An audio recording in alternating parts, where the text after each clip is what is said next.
this. You can drive for Uber and make, or any company, and make $50,000 a year. Yep. So would you rather drive around your car and let people go enjoy themselves, or would you rather drive around and be either shot at or the difficult situation? Well, law enforcement's a calling, I hope, and a lot of law enforcement officers I know are doing it despite all the problems, and they're under more scrutiny than ever before because it comes from the heart, and they wanted to protect and serve, and they're in this position now, and it's a calling. I don't know how many people are saying they're going into law enforcement because I just need a job and I know they're hiring. You know, it's more of a calling, is it not? It was a calling to you. I mean, it's something. It's a noble profession. I mean, and I can imagine it's very satisfying in a lot of ways because you see firsthand helping people. I think that's true, and there's a lot of that in the core of it. There's a lot of over the years, family lineage through this line of work. Yeah, right. Runs in the family. Yeah. But I do find it interesting. I mean, it doesn't matter where I go or talk to people that you do find it as. It's going to be difficult. I'm just the next 10 years or so, because beyond the liability and beyond the danger. When I grew up, I mean, if you interviewed a classroom full of kids that were first graders, I'm guessing, half want to be astronauts, half wanted to be president of the United States, and there was some want to be a police officer. Firefighters and police officers, that's always there. I doubt that's there to the number we used to have it, because there is the impression that police aren't good people, law enforcement's bad.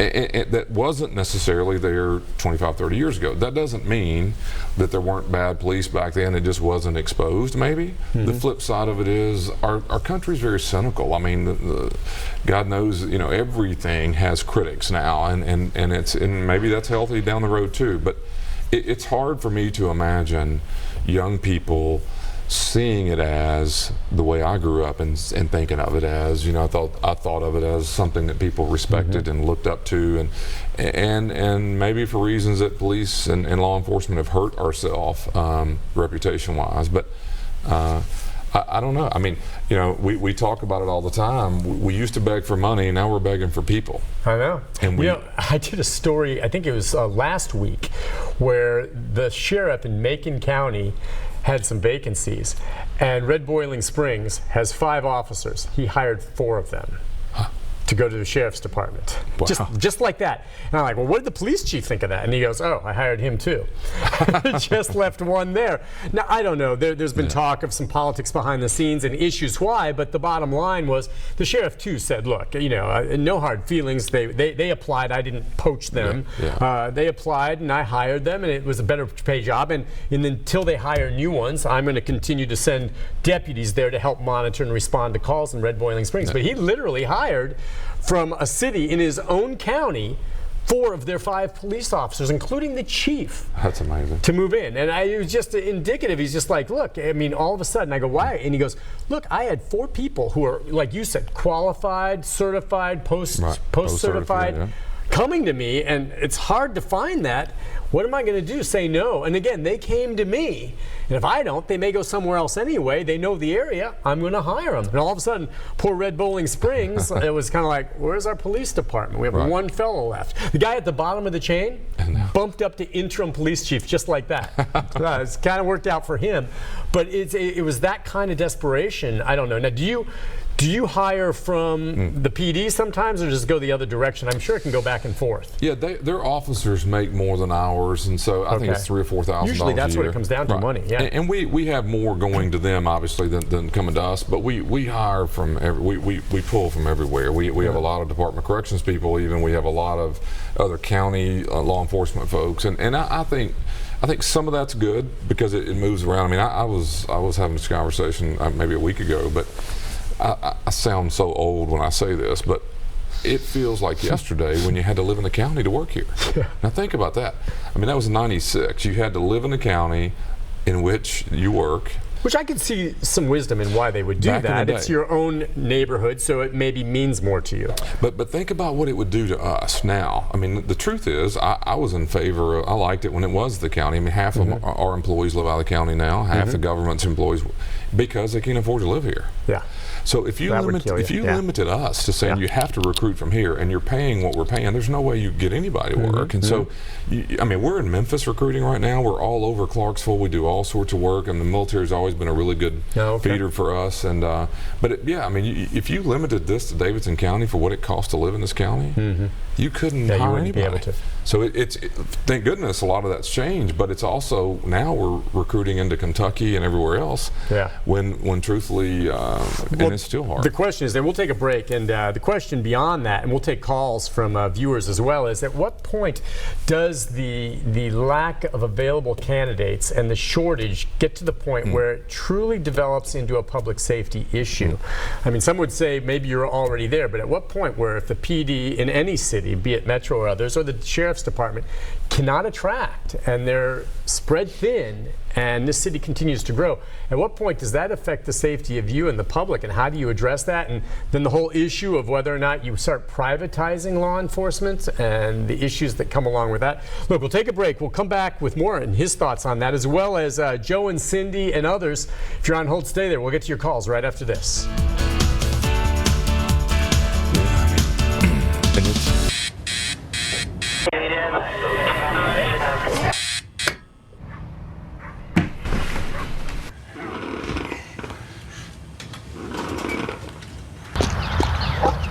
Those who survive now get only a fraction.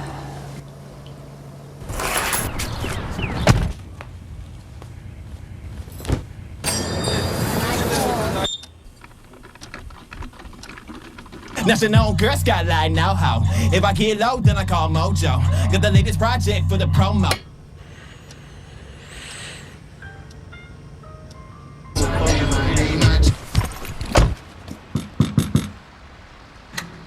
Hey, man. How you doing, Mr. Rudy? Something. Thank you, sir. Thank you, sir. How you been? Okay. You gotta kiss the thing. Yeah. What kind of things, had you learned, your work as postal service that kept you going? You know what that takes to be a postman?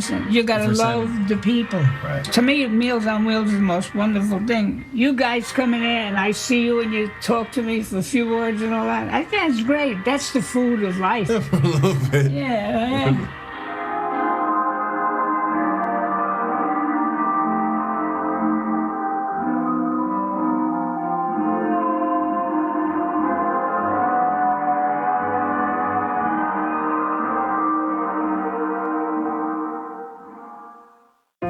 I joined the Army after 9/11 because I thought it was what I needed to do. We got our orders to go overseas, and I went to Baghdad, Iraq. We were transporting a bomb-sniffing dog to the polling stations. We rolled over 2 anti-tank mines. It blew my Humvee up, killed my sergeant. After the explosion, I suffered a closed head injury. Traumatic brain injury, loss of a limb, burns to 60% of my body. When the doctors told me I reached my plateau, I didn't want to hear that, because I don't believe I have a plateau. So I had to prove them wrong, which I'm doing to this day, and I'll still do until the end of my days. I got into where I'm at because of my family. And the Wounded Warrior Project has helped me more than I could ever imagine. They've really been there to support me in my endeavors. My number one goal basically is just get even close to where I was. I'm more than ready to work hard to get to that goal. I am living proof to never give up, and I will never give up.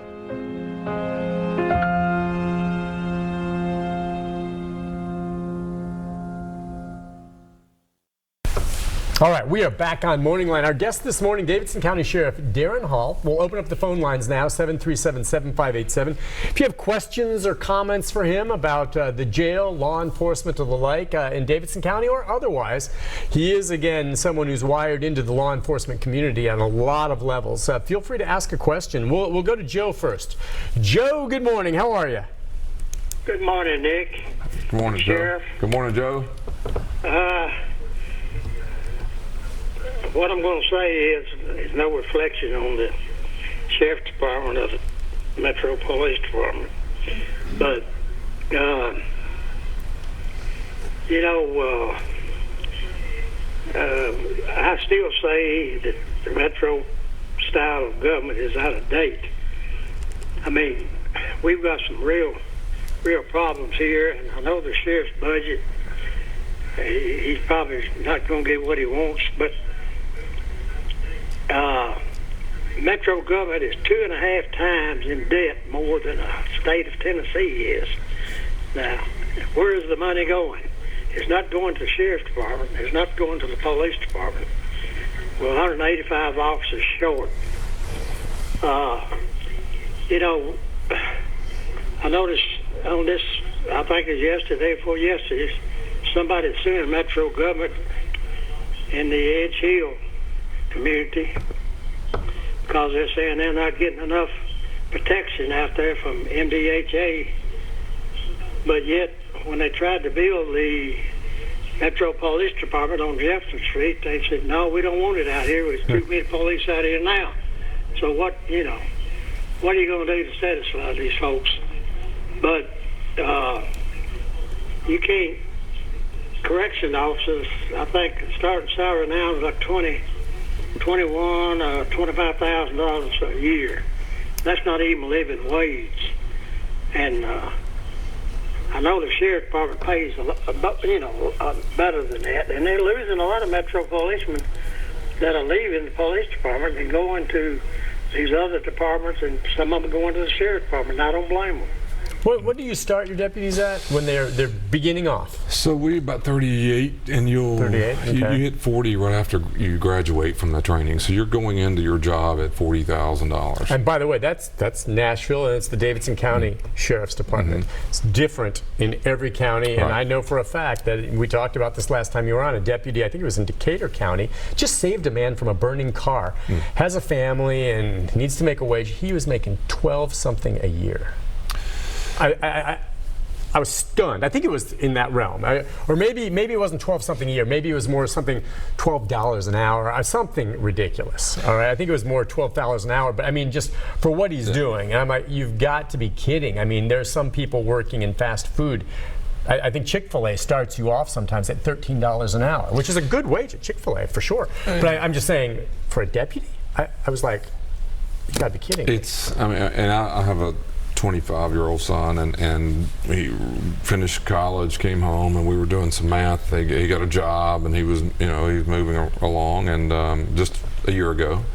So we sat down, and I did it for my own benefit, but with him, and just calculated what it would cost to live here. And I mean, I'm talking about, reasonable vehicle, reasonable gas, and I was decent about it. To live in Davidson County? Right. And an apartment. And we went and looked at low level, I'm talking about, 1 to 2 bedroom, if you had a 1 bedroom, you had a roommate, and just basic stuff. This was not, I grew up in Antioch, so I'm talking about living in Antioch, and I'm talking about as a neighborhood today. The Antioch I grew up in, where is that today? I have no idea. But the point is, the apartment I grew up in, the car I drove, if I apply that to my son, it takes $68,000 a year salary to do that. And he, and most people, would find that very difficult to get to $68,000 starting a job. So we're starting a person at 40. It takes you, 10 years in some cases to get to a level where just to live in the county in which you're working for. And so what does that mean? That means you're working in Clarksville, living in Clarksville, driving down here. You have an extra job sometime to pay the bills. You're doing all sorts of things. Your time and your commitment to the organization isn't what it was 25 years ago because you live in another community. And I've always said this. So what do? You raise taxes here locally to try to generate revenue to help the agency. It doesn't tax the person who's living in Clarksville, probably shouldn't, but the people who work here, quite frankly, are paying, or live here, are paying the bills for a whole lot of things that go on. And as Joe said, I mean, I've been here a long time. I can't imagine. I was downtown on Saturday night for an event, the NAACP dinner, and on Saturday night at the Hilton. And I drove down here, and it took me, God knows how long to go 2 blocks to try to get to the Hilton. And I just watch money pouring out of every building down there, and I watch these people and all these bachelorettes and things are just blowing money everywhere. And I'm thinking, what do you mean we don't have money? And by the way, let me just say, this didn't start with our present mayor. I've not been happy with some things that he's done with us, so I'm not.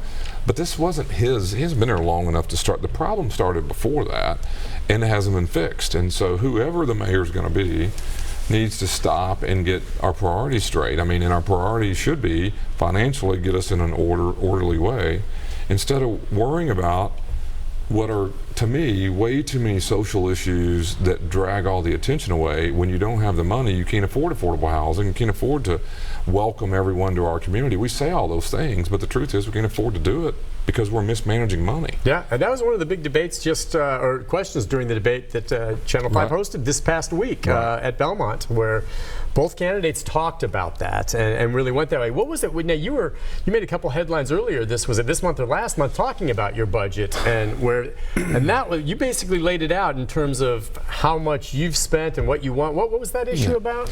Yeah, so and for the record, my dad was in the council when I was growing up. I followed it all for years. I kind of halfway, understand the process of the council. And so the way the charter's written, the city council approves a budget, and that's how the government functions. The mayor proposes a budget, the council debates that, and then votes it up or down or comes up with their own.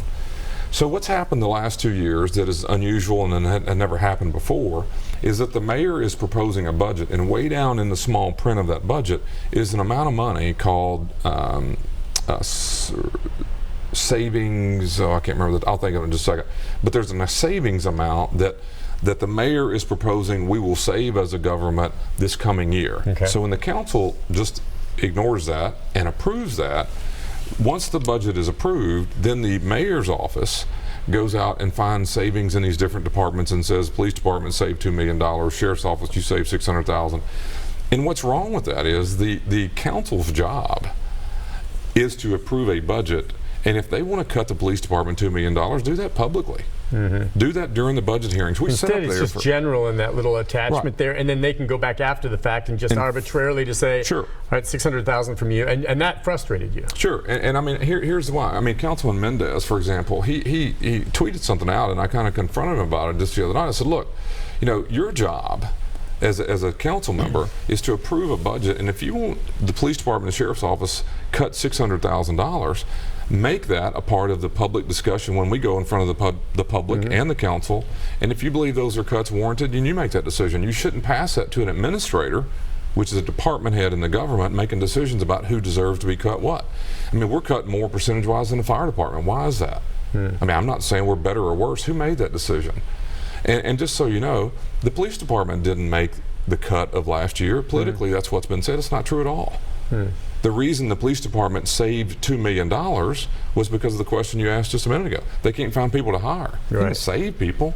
They didn't save money at all. And by the way, and we were $1 million over budget. So why are you cutting me at $600 going forward? We're $1 million over budget because the previous mayor had us spend and leave a park open out in Harding Place, had us spend $1.2 million to secure a campus, and we have to have staff to do that because of a decision they made. We were never funded for that. So now we get up here, we go through the budget hearings, you're sitting in front of the council and there's a budget. The council member's job is to evaluate that budget.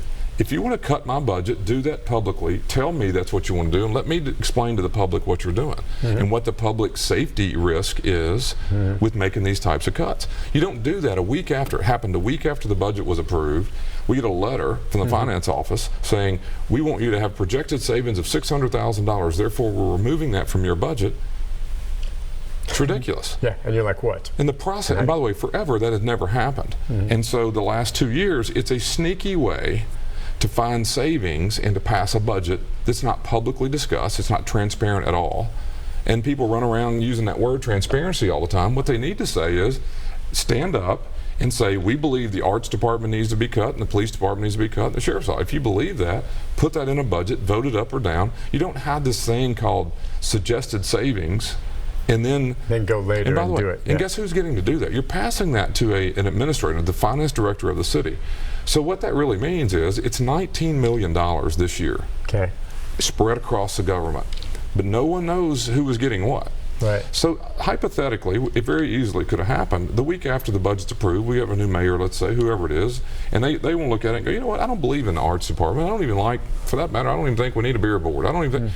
So That means that $19 million is up to the finance director of the city to cut divisions out of the government. That's not at all. Yeah. They could take $19 million away from me and say, I don't think you should feed inmates anymore. And that's where it comes down. They get that kind of power. Without having a public discussion about what you're doing. And historically what had happened, you had to cut, mayors had to have the guts to stand up and say, I want to cut everybody 1 or 2 or 3%, whatever the percentages were. And we all suffered through what those cuts were if you needed to have savings. But you do that in your budget as a mayor, the council understands that, and we're all up there explaining what the cuts are going to mean. You don't pass a budget, hide it in something called suggested savings, and then hand that to an administrator who is then going to decide who gets cut what. Right, see, I didn't understand it until you really kind of spelled it out in that way. What's crazy about it is at the very least you would think, with the city growing like this, they would say status quo, you're getting nothing more. But the mere fact that they would be asking your department and others to cut as the city grows, and we see all these revenues coming in there, as you say, is just stunning to me. And that's why I think whoever the next mayor is, and it may be the incumbent who wins again, and he's only been there 2 years, so give him a shot, or it could be Cooper, either one of those two. That's going to have to be the top of their priority to get the business and the money in order before anything else. So listen, we'll take a break on that note. When we come back, we've got more calls, more thoughts from the sheriff right after this. Storm 5 weather update. For weather on the go, download the Storm Shield app. Hi everyone, I'm News Channel 5 meteorologist Leland Statham. All looking good in the Mid-South today. Lots of sunshine on the way with lower humidity levels. Check out the temps now from around the region and what is happening currently in Nashville, along with the sunrise and sunset times for today. We're right now continuing to lose about a minute or two of daylight as every day passes. Here is a check of what's happening for you right now on the afternoon of today. We'll make it to about 86. Lots of sunshine today and a wind north-northwest at about 5 to 10. Mainly clear tonight for those who are able. Open those windows tonight and tomorrow night. Some outlying counties will be in the 50s at daybreak. For the weekend, getting back to around 90 as we head toward Labor Day. Small rain chances in for Sunday and Monday. I'm meteorologist Leland Statham. Thank you for watching The Plus. Children's Cancer Research Fund. We believe a world without childhood cancer is possible, but it takes all of us. And whether it's developing a groundbreaking treatment or helping a girl realize her dream, everyone has a role in a child's cancer journey. Just ask researcher Brandon Moriarty about his latest breakthrough, a genetic biomarker treatment. Children's Cancer Research Fund is a great organization. They provide funding to really dig deep into the research and make more progress. We were able to start a clinical trial that's led by Emily Greengard. The hope is that these types of therapies are going to be more effective and a lot better tolerated, a lot more safe for the patients. People ask me how I keep a smile on my face. It's easy when you have so many great people that take care of you and support you. To find out how you can be a part of a child's cancer journey and a part of the cure, visit childrenscancer.org, a public service message from Children's Cancer Research Fund. We are back on Morning Line. Thanks for joining us. Our guest, Davidson County Sheriff Daron Hall, taking your phone calls, talking about law enforcement, the jail, everything else in the county. If you want to join us, give us a call, 737-7587. Next up is Cindy. Cindy, good morning. Hi, Cindy. Good morning, Nick. Good morning. Good morning, Sheriff. Good morning, Cindy. Anyway, this is for the sheriff. I have two questions. Okay. Now, someone from California that I talked to had called, and they said their sister-in-law was the sheriff, and I believe Anaheim. Okay. So I said, yeah, what about it? I said, I've known that for years. And anyway, she tells them that if you rub yourself down with Benadryl, make sure you get it all rubbed in your hands. And then when you're passing a sheriff with a canine, okay, the canine cannot detect that you've got marijuana. okay, in your system, or that you're carrying some marijuana. All right, let's talk about the masking. City, thanks for your call. I don't think I'd worry about that in California. I know, yeah, California is legal now. That's a lot of work to do. I talked to someone the other day who went to Bonnaroo and talked about how she brought marijuana with her. And what she did is she put it in little baggies and then stuffed it in these pouches with peanut butter, buried it in the peanut butter, saying she's bringing the peanut butter and bread for sandwiches while they're camping, and thought that the dogs wouldn't hit on this. Now, I do know for a fact that law enforcement at Bonnaroo, if it was blatant, would move on it, but they're not out there searching hardcore for marijuana. They just know it's there. What's the point? They'll crack down on harder drugs. But yeah, I've never heard anything about Benadryl or ways. There are ways you can mask the smell of things from drug sniffing dogs. We don't need to go into what those things are. I don't know if peanut butter works. Yeah, Nick, I don't. Our country's in such a mess, and here's a subject right here. I mean. I have said this publicly before, but I believe it's time to move in a direction that finds a way to regulate the issue of marijuana. I know that's not popular, especially with some of my colleagues. Here's we have people growing hemp. There's a great story this week. I mean, you're asking law enforcement to see the difference between, is there THC in that leaf? I know. And you grew up, and the smell would tell you what it was. The shape of the leaf would tell you what it was. Now, none of that's appropriate anymore. It's in edibles. And so the reality of us chasing our tail on this in the world of law enforcement is, to me, a waste of time. I believe we need to find a way, learn lessons from places like Colorado. There are others. And yes, it's not a good thing. I'm not suggesting it's good for anybody. But you and I can get in our car, we can drive less than a mile from here and buy as much of something that will kill you and influence you.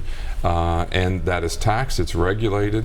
And yes, it's bad if you're under the influence and do it. Arrest you when you're under the influence and driving. And you're talking about alcohol. Right. It's far more damaging. Evidence is... and it's so refreshing because you're right, not all. And I think some of your brethren would argue that it's still illegal marijuana at the federal level in a lot of ways, and it's confusing, and I understand that. Sheriff Ash, former Sheriff Ash, talks about that. And we've had our debates on this before, but I'm with you. Look, I'll be honest. I know it's your job in law enforcement. You come upon it, you got to act. But when I see stories in a news release coming out from any law enforcement agency that they've just busted a marijuana grow operation, or they busted some guy with an ounce of, I just roll my eyes. I'm like, you don't have better things to do than bust. Now, say every once in a while they get some guy with 5 suitcases full at the airport. I understand. Bust it. Don't let it come through here and sell it. It's technically illegal here.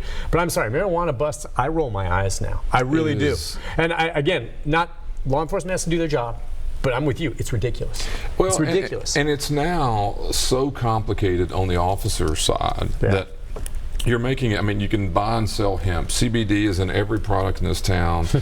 You do all this stuff that we're doing, and the truth is, the officer that pulls up on the street tonight, there are far more things that I would prefer he or she be worried about. If that person's under the influence of anything, arrest them. They don't need to be on the streets. Yeah. We need to deal with that crime. Right. The fact of what they have in their pocket or what they have in a box or whatever it is that they use to influence their life is no different than what we buy at every ball game that you go to or every store in this town. And I just find it. And I've said this to you before. I was in college a long time ago, and my advisor in criminal justice said marijuana will be legal when one of two things happens in this country. And he said when the alcohol industry collapses or when the tobacco industry collapses, one or the other. It will never be legal until one collapses because that's behind ultimately why it won't pass. Well, guess where we are? Tobacco's going. Yeah.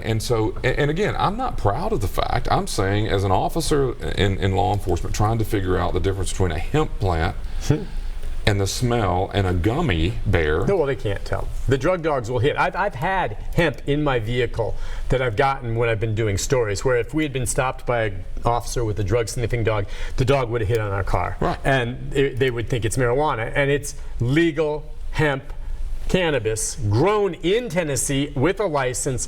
Part of a news story, there's no THC drug in there that gets you high. The dog doesn't know that. It smells and looks exactly like it. That puts the officers in a difficult position. So I sympathize, but it just is absurd. Let's take a call from Roy. Roy, good morning. Hi, Roy. Yeah. If he wants more money for the sheriff department, I can tell him how to get it. Oh, yeah? All right. start doing the bonding business and let the sheriff department handle all the bonding business that's coming in, and take it out of these private citizens' hands that's doing bonding. And then another thing that he really needs to be careful about, if I was a crook right now, I'd want to get me a job as a policeman, because that is the very place, and they better be really careful about who they're hiring. Well, you do. I mean, you say it's certified. I mean, there are a lot of people maybe that would like to go in law enforcement, and they don't make the grade, and you guys turn them away. So it's funny, you know, one of the other things, and I'm not going to say who this is, but let's just say one of the law enforcement leaders in this area, we would all know him. We were having this conversation about recruitment and hiring a few months back, and he was explaining the difficulty that he'd done a lot more research on this, and the bottom line, you know, a lot of evidence that a person, especially a male's brain, isn't fully developed until 25-ish or so, and there are other complications with that. But law enforcement, when I got into it, if you'd ever said you'd smoked marijuana or if you'd ever been arrested for anything, you were excluded for anything. I mean, you couldn't even go to work anywhere in any law enforcement world. And I'm not suggesting that's a good thing, that you've done all that. But the reality of it is, at 18 years old, or 19, and you're at spring break, and you do something silly, and you get cited for that or whatever. For us to eliminate that person, not only does it hurt your pool of candidates, but I'm not sure that's not who you want anyway. The reality of it is, I don't want a self-righteous, holier-than-thou police officer pulling up on the scene of any person.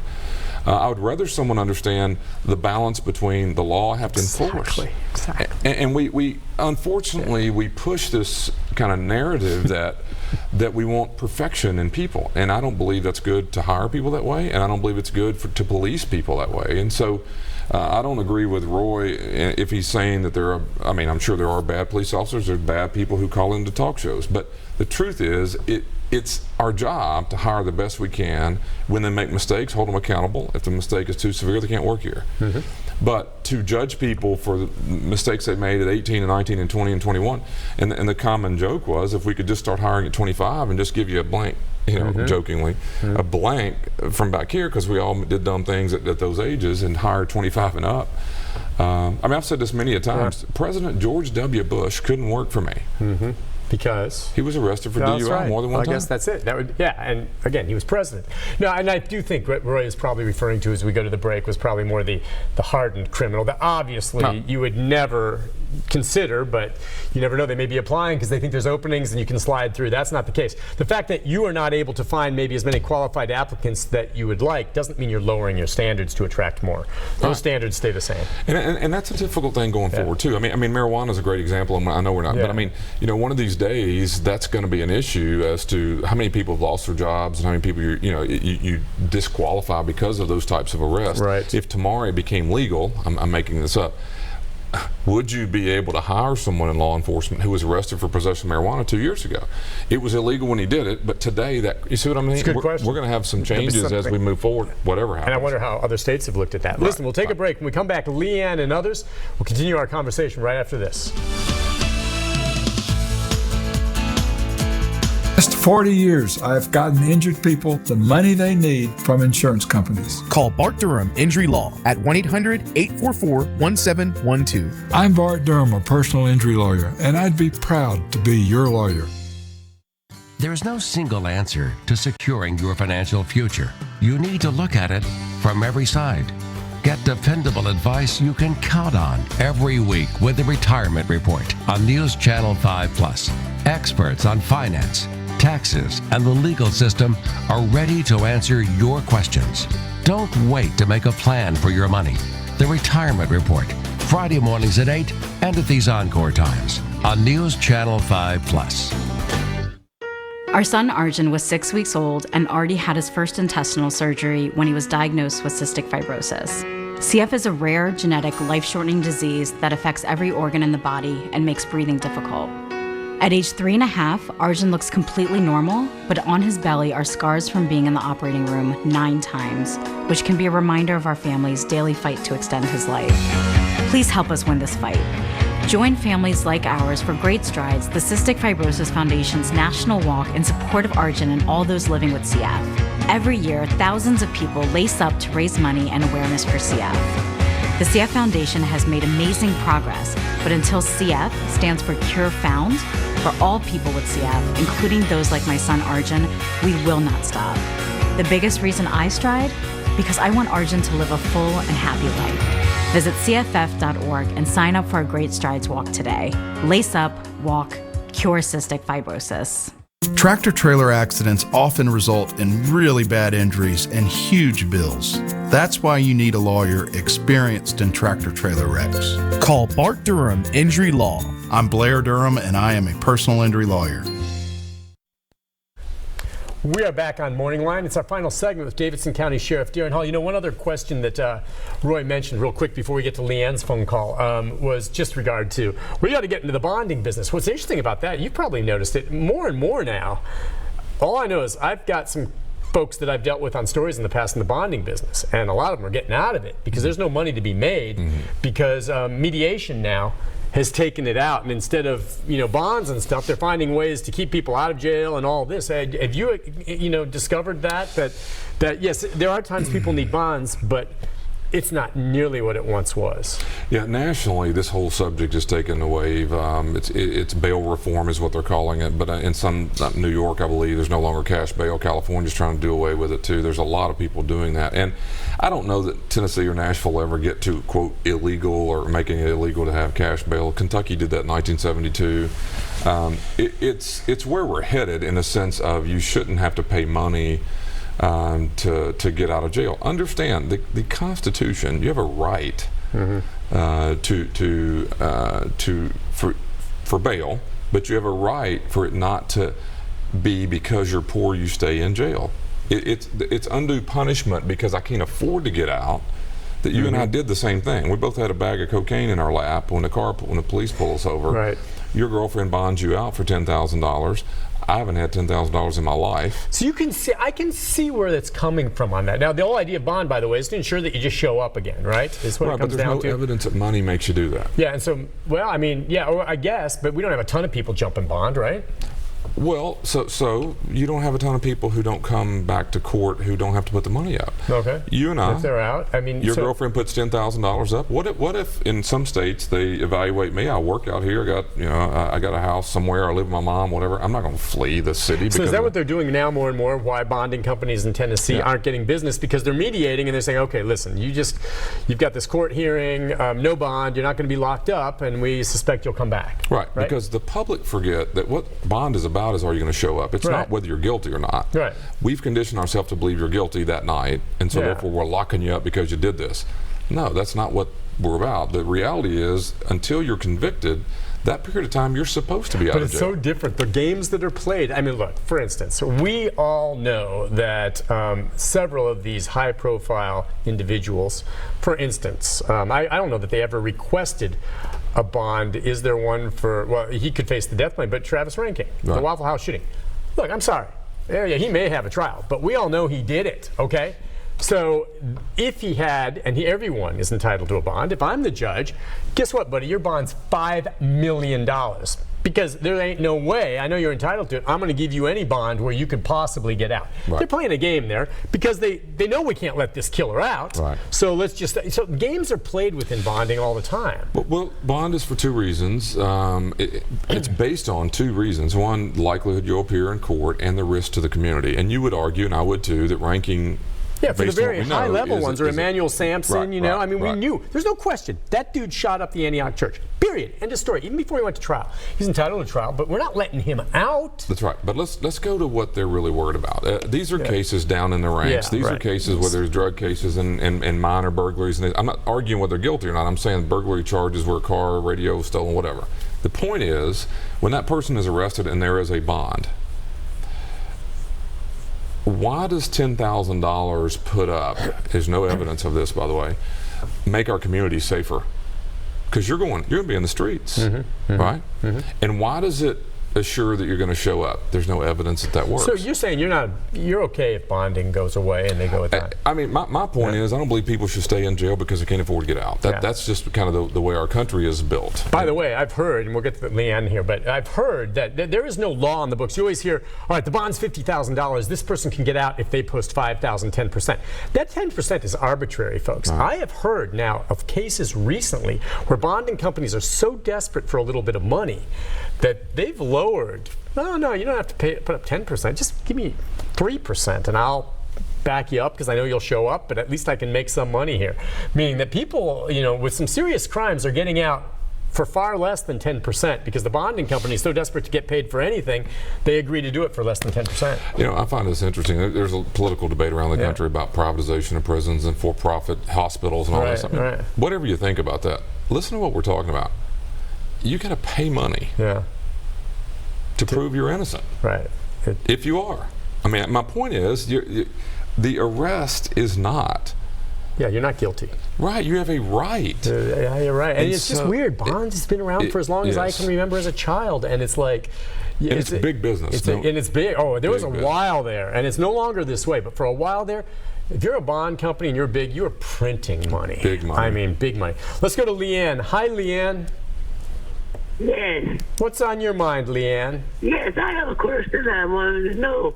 When people call the police, what make it take so long for the police officers to get out to your house? I know people that got sheds and sheds full of stolen merchandise, but I won't call no police because when you need them, it takes them hours and hours to get out to your house. Wow, that's a good question. Response. Now that's Metro PD. You guys sometimes, I don't know that you respond to calls like that. But I can give my opinion, and which I think is backed up by something. You talked about it earlier. When you have 180 vacancies or whatever the number was, what's happening is the workforce that's in your community isn't to the number you need to respond in a timely way. I mean, for example, if you have X amount of officers that are supposed to be at work today, but you have X amount of vacancies, that means those officers are either working more distance than they should be, or they're tied up on issues that they shouldn't be.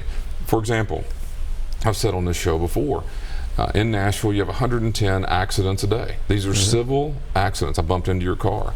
You're paying a full-time police officer to sit there and fill out paperwork for 2 hours of who bumped into who and fill out all that stuff so the insurance companies basically can resolve it.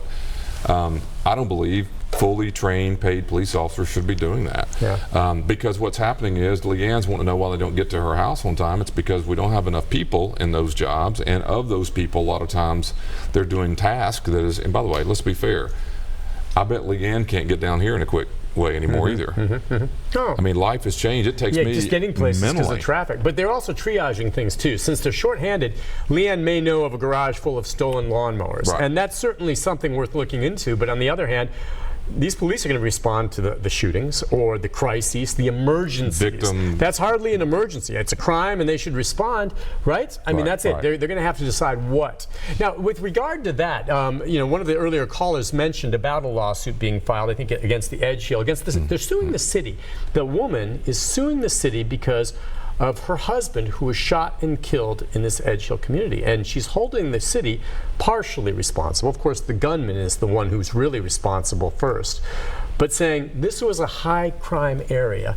And her argument, which is going to be interesting to see how this goes, is going to be that the city knew that this is a high crime area and did not put the resources in there to keep the people safe. So they are in part responsible for the death of her husband. And I was reading that, I'm like, now this could be a precedent case, just if she were to win. And I don't know what her chances are. What do you think of that? At what point are you going to be able to start suing and saying, well, the city should have known this was dangerous and they didn't have enough cops patrolling this neighborhood, so they're partially responsible along with that gunman who did it? You know what? I mean, I read it too, and I feel the same way. It reminds me of another thing we've been dealing with a little bit, is this Epstein thing, where you were supposed to have known he was suicidal. Oh, yeah. And so now the issues are all about what shoulda, coulda, woulda happened or whatever, because there was evidence, let's call it his previous attempt or whatever, and his charges that would give you that thought. Same thing here. There's evidence that this is a high crime neighborhood. There's evidence that you should be protecting people and so forth. And I've never seen, I mean, at least in Nashville, where someone took that approach and said, wait a minute, it's your job to protect me, especially in a community where it is the evidence or the stats will show there was the likelihood of some violent offenses. Right. But I think the caller earlier today said something else is true. Equally politically sensitive is to oversaturate an area with police officers because you get pushback. Right. So, I mean, it's a very difficult balance of, are you, self-fulfilling prophecy here? Are you putting police in communities where there's high activity and then you get criticized for whether it's profiling or whether it's making communities less valuable because they seem to be more crime-ridden? But and legally it's even a better issue. If you knew the data shows that there was potential for violence, why weren't you staffing it in a way that would have? And I think in extreme cases maybe there can be an argument to be had here, but in other cases, I mean, it's not like police have a crystal ball, and there's, I would imagine, several what they would consider to be high crime areas, and they do the best they can with their staffing to hit them. God forbid someone gets hurt there or killed, like this poor woman's husband. I don't know that you can hold the city responsible unless it's just blatant, and every once in a while we know for a fact Metro shuts down nuisance restaurants and bars because they were called out there so often they finally say, you know what, you're a nuisance, we're just shutting you down. If it gets that bad, do you maybe hold them accountable? I don't know. Yeah, that's going to be interesting to watch. Gosh. Well, Sheriff, this is an interesting comment. As always, it is fascinating talking to you. And Thank you. Appreciate it. You just have a good way of looking at things and the way you lay it out. It's very, very reasonable. And I just wish there was more of that amongst our leaders. So thank you for coming on. Thank you, Nick. It's a pleasure. We'll take a break. He'll be back in a month, by the way. And I'll have a programming note about tomorrow right after this.